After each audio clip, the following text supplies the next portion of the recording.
আমি এখানে ফাংশন নিয়ে আলোচনা করব। ফাংশন হচ্ছে মূলত অ্যাকশন স্ক্রিপ্টের ছোট ছোট একটা অংশ। এর সবচেয়ে বড় উপকারিতা হচ্ছে একই কাজ যখন আমাদের বারবার করতে হবে তখন সেই কাজটাকে অর্থাৎ সেই স্ক্রিপ্টটাকে বারবারই আমাকে লিখতে হবে।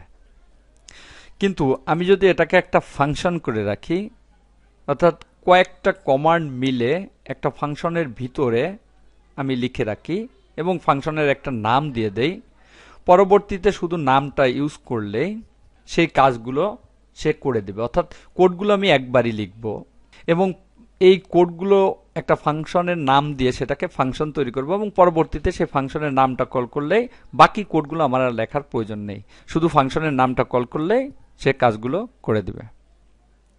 এটা হচ্ছে মূলত ফাংশন। আমি এখানে দেখি কিভাবে ফাংশন ডিফাইন করতে হয়। প্রথমে অ্যাকশন প্যানেলটা ওপেন করি, উইন্ডো মেনু থেকে অ্যাকশন। এখানে ফাংশন তৈরি করার জন্য প্রথমে লিখতে হবে ফাংশন।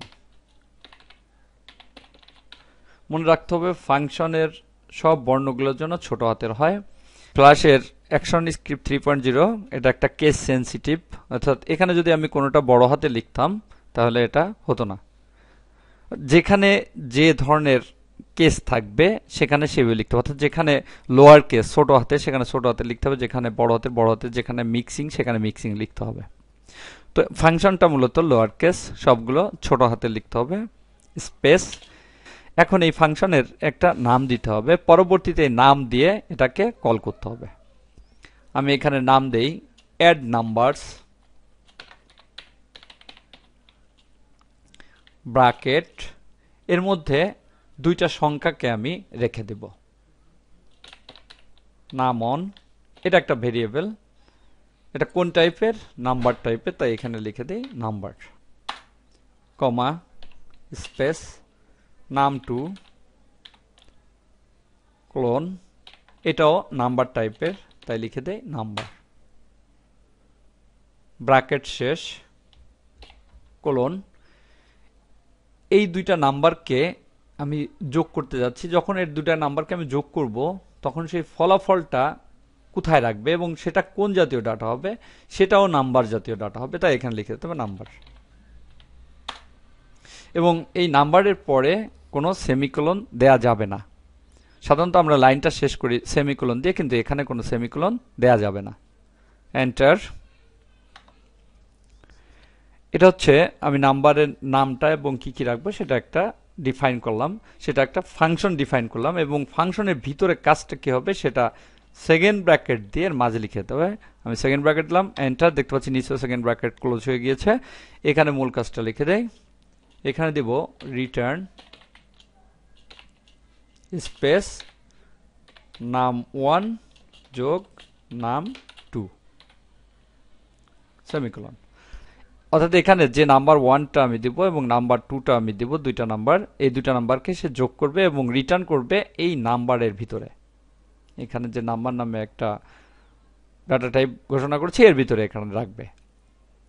এবার নিচে যাই, এখানে যে নাম্বার দুইটা দিয়েছে দুইটা ভ্যালু দিব, তাই এখানে লিখে দিই অ্যাড নাম্বারস। দেখতে পাচ্ছি এখানে অ্যাড নাম্বারস এর এনটা শুধু বড় হাতের আর বাকি সব ছোট হাতের, ঠিক এখানেও সেভাবেই লিখতে হবে, অর্থাৎ এনটাকে বড় হাতে লিখতে হবে। অ্যাড নাম্বারস স্পেস ব্র্যাকেটের মধ্যে আমি এই দুইটা ভ্যালু দিয়ে দেবো, এই নাম 1 এর জন্য যে ভ্যালুটা নির্ধারণ করব এবং নাম 2 এর জন্য যে ভ্যালুটা নির্ধারণ করব সেই দুইটা দিয়ে দিতে হবে। আমি এখানে দিই 10, 20 ব্র্যাকেট শেষ সেমিকোলন। তাহলে এখানে আমি অ্যাড নাম্বারস ফাংশনটা তৈরি করলাম এবং অ্যাড নাম্বারস ফাংশনের মধ্যে আমি দুইটা সংখ্যা রেখেছি নাম্বার টাইপের, যে দুইটা সংখ্যা পরবর্তীতে আমি দিয়ে দিয়েছি এবং এখানে দেখতে পাচ্ছি রিটার্ন করবে এর ফলাফলটা এই দুইটা সংখ্যাকে যোগ করে এখানে নাম্বার অবস্থা রাখবে, তারপরে এটাকে রিটার্ন করবে।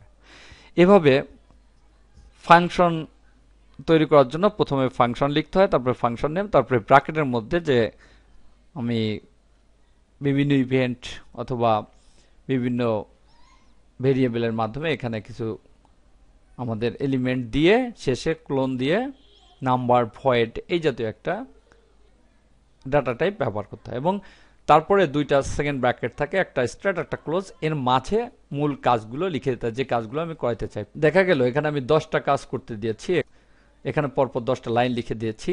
এখন একই কাজ যখন বিভিন্ন জায়গায় বারে বারে আমাকে করতে হবে, তখন বারবার আমাকে এই 10টা লাইন লেখার প্রয়োজন নেই, শুধুমাত্র রিটার্ন করব অর্থাৎ কল করব এই ফাংশনের নামটাকে, তখন এই পুরা কাজটাই সেখানে করে দেবে। এক লাইনের মাধ্যমে আমি পুরা কাজটাকে করতে পারবো।